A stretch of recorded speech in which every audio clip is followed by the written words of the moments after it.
Hello and welcome. I'm Blair Blackwell, and this is the Daily Cyber Brief.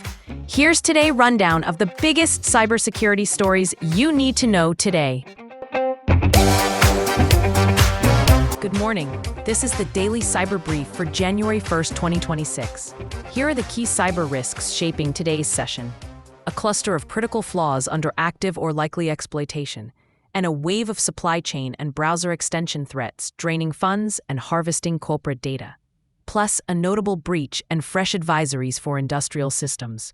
We start with vulnerabilities and exploitation. IBM disclosed a critical authentication bypass in API Connect, rated 9.8 on the severity scale, that could let attackers remotely access applications.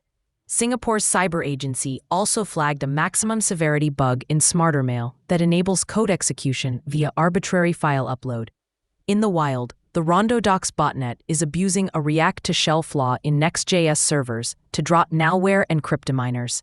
And in the public sector, CISA ordered U.S. agencies to remediate the actively exploited MongoBleed issue tied to credential and API key theft. Meanwhile, supply chain and browser extensions remain a soft underbelly.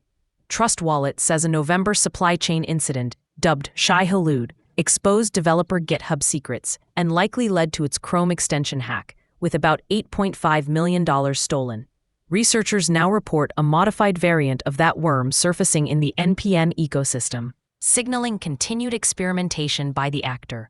On the browser front, a group tracked as Dark Spectre is linked to multiple malicious extension campaigns across Chrome, Edge, and Firefox that collectively impacted millions of users. In a separate finding, Zoom Stealer extensions harvested details of online meetings, from URLs and IDs to topics and embedded passwords, across an estimated 2.2 million installs. Turning to incidents and policy, the European Space Agency confirmed a breach of external servers holding unclassified information tied to collaborative engineering.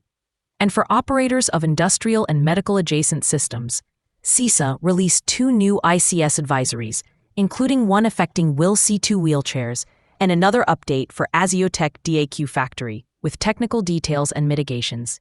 What does this mean for organizations? API providers and any teams exposing gateways or management consoles face elevated risk from authentication bypass and input handling bugs.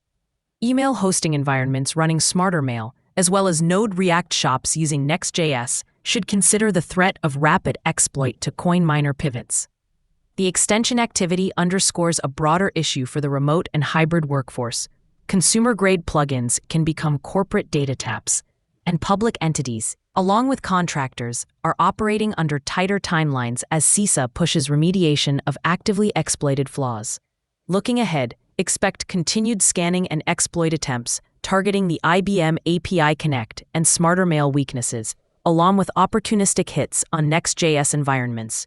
Monitor ongoing takedowns and republishing cycles around malicious extensions, and keep an eye on new or modified Shai-Hulud packages in open-source registries. For critical infrastructure operators, review the newest ICS advisories and watch for follow-on vendor updates tied to today's bulletins.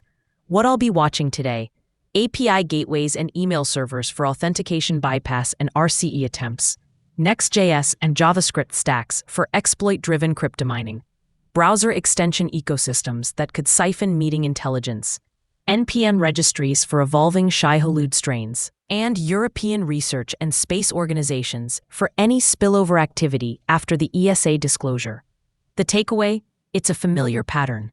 Fast-moving exploits and quietly compromised extensions, so the pressure is on prioritization and visibility.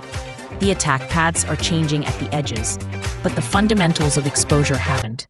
That's it for today's edition of the Daily Cyber Brief. Thanks for listening. I'm Blair Blackwell. This podcast is for informational purposes only and is not cybersecurity, legal, or financial advice.